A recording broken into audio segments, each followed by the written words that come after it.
सभी दोस्तों को नमस्कार। तो आप लोगों का स्वागत है एक और इन्फॉर्मेटिव और इंस्पायरिंग वीडियो में। आज हमारे साथ बात करने के लिए गौतम कुमार झा जी है, जो पहले बिहार एसआई के रूप में 2 बार मेंस क्लियर कर चुके हैं और अंतिम रूप से चयनित नहीं हो सके, क्योंकि जो उसमें रनिंग के बाद हाई जंप होता है, तो गौतम जी वहाँ हाई जंप में जाके बाहर हो गए थे और 2 बार मेंस क्लियर किए बिहार एसआई में। उसके बाद में एनटीपीसी 2019 के तहत सीनियर सीसीटीसी के रूप में अंतिम रूप से चयनित हुए। तो सबसे तो पहले मेरे तरफ से गौतम कुमार जी को बहुत बहुत बधाई हो, बहुत कंग्रेचुलेसन हो। तो आप अपने बारे में संक्षिप्त में बताइए। नमस्कार दर्शकगण, मैं गौतम कुमार झा। मैं एनटीपीसी 2019 के तहत रेलवे में सीनियर सीसीटीसी पद पर चयनित हुआ हूँ और इससे पहले मैंने 2 बार, जैसा कि राहुल जी ने कहा, कि बिहार एसआई में मेंस क्वालिफाई किया और फिर अंतिम रूप से जहाँ शारीरिक परीक्षण होती है वहाँ मैंने हाई जंप की श्रेणी आती है जहाँ मैं असफल हुआ और बाहर हो गया। फिर मैंने सीनियर सीसीटीसी पद के लिए रेलवे की तैयारी की और उसे प्राप्त किया।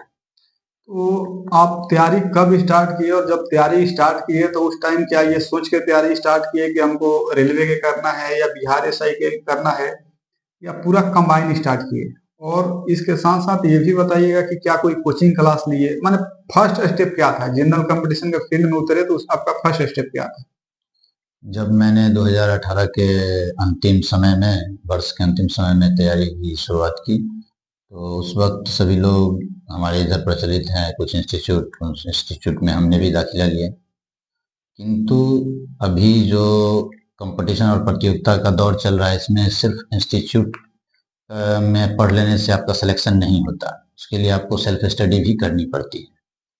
तो फिर मैंने जैसे 2019 में बीच में कोरोना का समय आ गया, आप लोग जानते हैं, तो उसमें हमने सेल्फ स्टडी के तहत अपने जीएस को एक मजबूती दी और फिर बिहार एसआई में, जैसा कि जानते हैं, कि मैं मेंस तक क्वालिफाई किया सेल्फ स्टडी के बेसिस पर।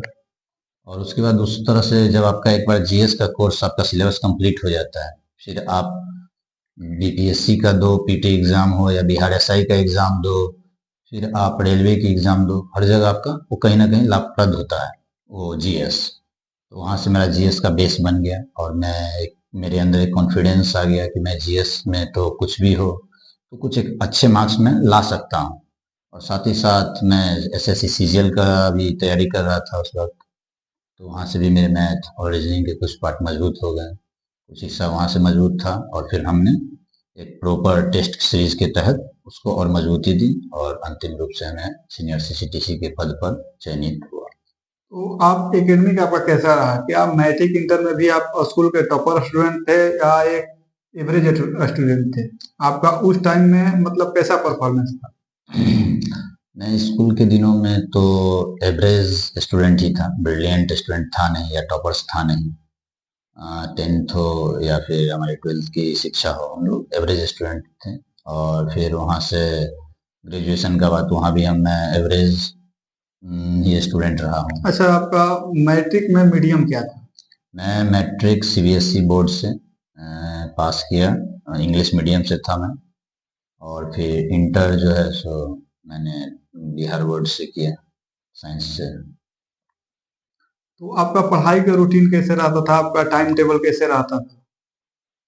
मैं जैसा कि पहले भी बता चुका हूँ कि मैंने एक सिलेबस को सबसे पहले, जो विषय वस्तु है, हमें सबसे पहले किसी भी परीक्षा के लिए जरूरी है यह जानना कि उसका विषय वस्तु क्या है, अर्थात सिलेबस क्या है, कहाँ से। फिर आप जब एक बार सिलेबस को अच्छे से गो थ्रू हो जाते हैं, समझ लेते हैं, फिर आप उसके प्रीवियस ईयर क्वेश्चंस पर जाते हैं कि किस तरह से पूछा जा रहा है, विगत वर्षों में किस तरह के क्वेश्चन पूछे गए हैं, प्रश्न पूछे गए हैं एग्जाम में। तो फिर मैंने वहाँ से एनालिसिस किया और फिर मैं जो इम्पोर्टेंट टॉपिक्स हैं और जो मैंने सिलेबस कवर किया है उससे इम्पोर्टेंट टॉपिक्स को बार बार रिवाइज किया जीएस में।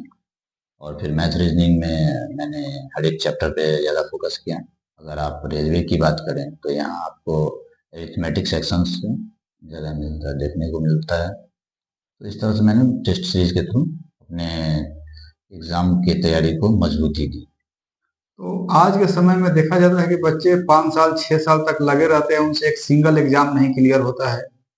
और आप जैसे कि बता रहे हैं कि 2 बार आपने बिहार एसआई को कंप्लीट किया और एनटीपीसी 2019 में आप अंतिम रूप से सीनियर से सीटीसी के रूप में चयनित हुए। तो आपका पढ़ाई का मेन सोर्स क्या था, आपका मटेरियल क्या था और आप कैसे मतलब अपना स्टडी किए? आप अपना स्टडी के बारे में थोड़ा शेयर कीजिए कि आपका रूटीन क्या था, आपका मटेरियल कहाँ से लिए और आपका पढ़ने का तरीका क्या था कि आप एक के बाद एक सफलता दे रहे थे? जैसा आपने कहा कि लोग 5 वर्षों से लगे रहते हैं फिर भी उनका सिलेक्शन नहीं हो पाता है, तो कहीं ना कहीं एक तो होता है कि आप सिलेबस काफ़ी बड़े सिलेबस को उठा लेते हैं और काफ़ी ज़्यादा कंटेंट की खोज में रहते हैं। तो जब आप ज़्यादा से ज़्यादा कंटेंट की खोज में रहेंगे और उसके पीछे रहेंगे तो कहीं ना कहीं रिवीजन का अभाव हो जाता है। और ये जो रेलवे का परीक्षा है इसमें रिवीजन का बहुत महत्व है। आप जितने पढ़ रहे हैं उसको अच्छी तरह से आप उसको रिवाइज कर सके, तब आप वहाँ सफलता की गारंटी होती है। नहीं तो आपके वर्ष 1 साल 2 साल 3 साल करते 4 साल 5 साल कब हो जाए पता नहीं चलता कंपटीशन में, और असफलता ही हासिल होती है अंतिम रूप से। तो मैं कहना चाहूँगा कि मटेरियल के रूप में मैंने जीएस के लिए लूसेंट की एक पतली सी बुक आती है ब्लू कलर की, मैंने उसे बारीकी से पढ़ा, एक एक लाइन को सही से पढ़ा समझा और उसे बार बार रिवाइज किया। क्योंकि मैंने कहीं सुना है कि आप जो सिलेबस है उसके 100% को नहीं भी कवर कर पाते हैं, तो कम से कम आप अगर 80% भी सिलेबस कवर कर पाते हैं और उसको बार बार रिवाइज कर पा रहे हैं तो आपके वो 80% मार्क्स तो सिक्योर हैं। और रेलवे जैसे परीक्षा का अगर आप कट ऑफ देखें तो उसमें 100% कट ऑफ नहीं जाता।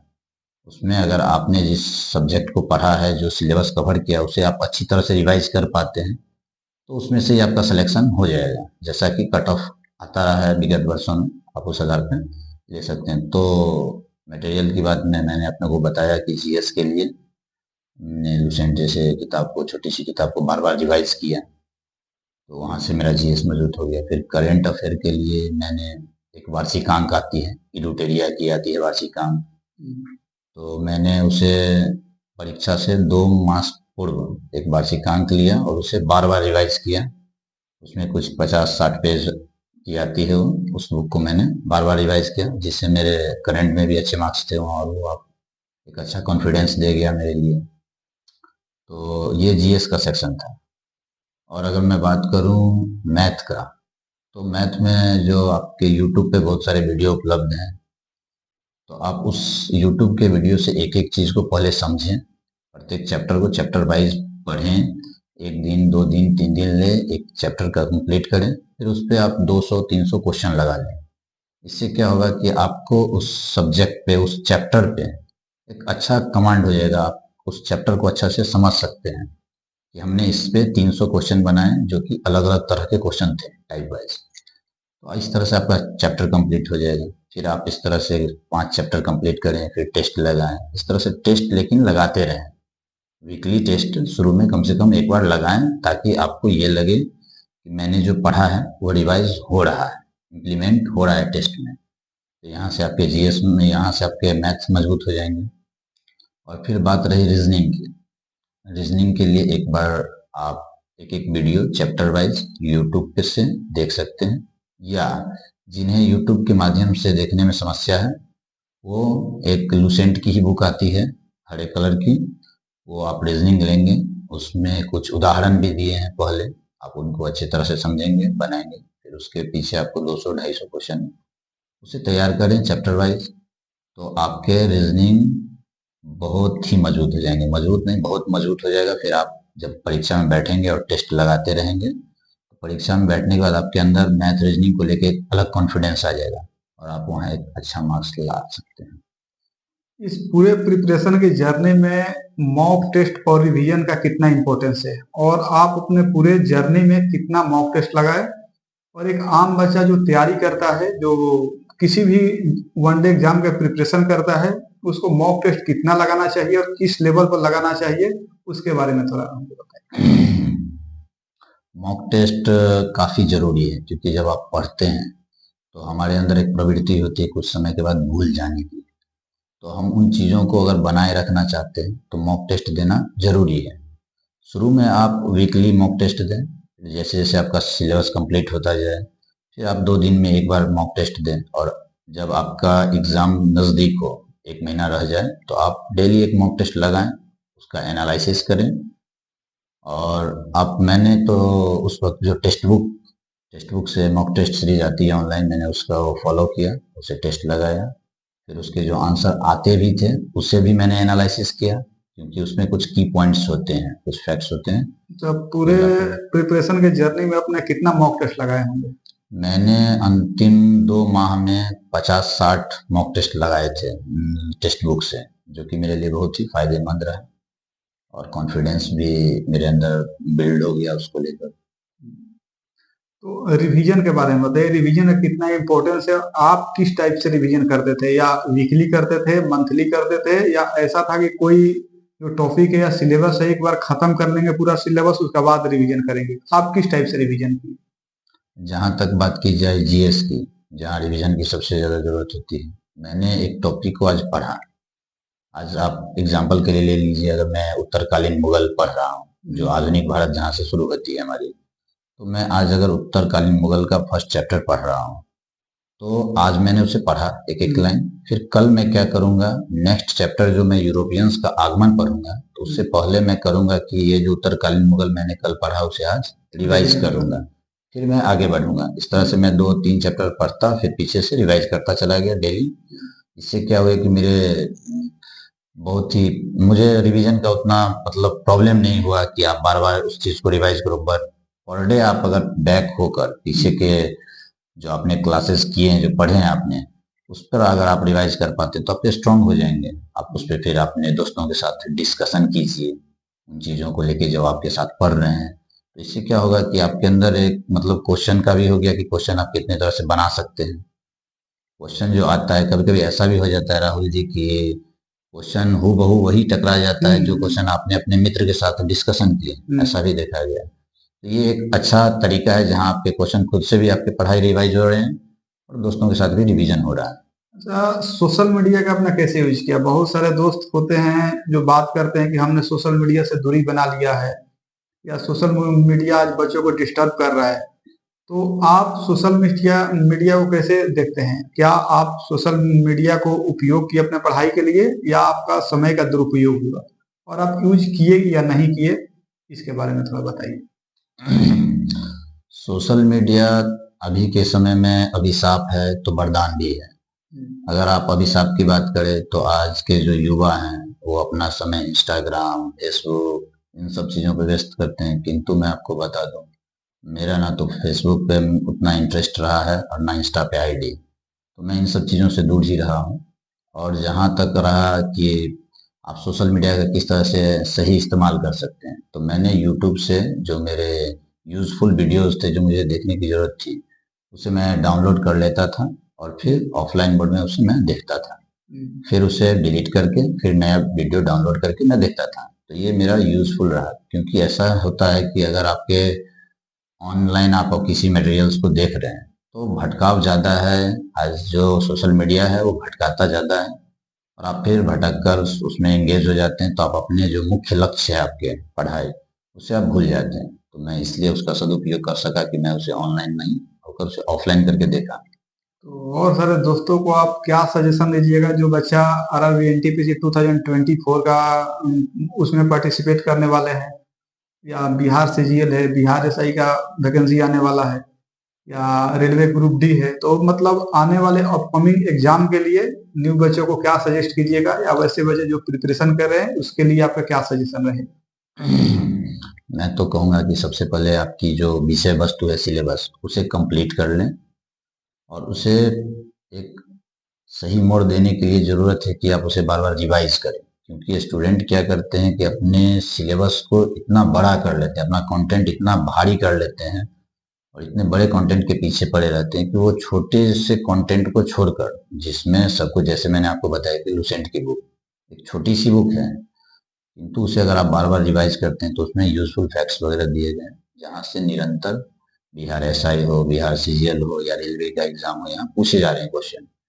तो अगर मेरा 80% वहाँ से तैयार हो जा रहा है, 100% की तो मैं कोई गारंटी नहीं दे सकता वहाँ से है, लेकिन अगर 80% भी हमारा तैयार हो जा रहा है वहाँ से, तो हमारे 80% मार्क्स वहाँ से सिक्योर हो जाएंगे, जो कि जीएस के हिसाब से एनटीपीसी या बिहार एसआई या सीजीएल जैसे एग्जाम के लिए काफ़ी होते हैं विगत वर्षों के कट ऑफ को देखा जाए तो आप मैं कहूँगा कि अपने सिलेबस को बड़ा ना करें, छोटे सिलेबस पे रहें और उसे बार बार रिवाइज करें, क्योंकि रिवीजन जितना बार होगा उतना आपका कॉन्फिडेंस बढ़ता है और वो आप अपने टेस्ट के थ्रू उसको और बूस्ट कर सकते हैं कि आपने जो रिवाइज किया है उसे टेस्ट में प्रदर्शित करेंगे और वो जो गलती आपके टेस्ट में होंगे उसे आप एग्जाम में ना दोहराएं। इसलिए आप टेस्ट भी वीकली फिर 2-2 दिन पे जैसा कि मैंने बताया वैसे आपने अवश्य सक्सेस आपको मिलेगी और धैर्य बना के रखें, क्योंकि जब मैं अपनी बात करूं तो मेरे 2-2 बार बिहार एसआई में नहीं हुए मेंस होने के बावजूद, तो कहीं ना कहीं थोड़ा सा निराशा तो लगता ही है कि आप इतना पढ़े हो और उसके बाद नहीं होता है। फिर किंतु मैं धैर्य बनाए रखा तो आज मैं सीनियर सीसीटीसी के पद पर रेलवे में चयनित हूँ और आपके सामने। तो बेस्ट ऑफ लक आप सभी को। समय देने के लिए बहुत बहुत धन्यवाद और उज्जवल भविष्य की कामना सर। नमस्कार, धन्यवाद तो दर्शकगण। आप लोग को और इसी तरह का और भी इंस्पायरिंग वीडियो आएगा तो आप लोग कनेक्टेड रहिए चैनल के साथ और चैनल को जो लोग सब्सक्राइब नहीं सब्सक्राइब कर लीजिए। तो मिलते हैं नेक्स्ट वीडियो के लिए, तब तक के लिए धन्यवाद।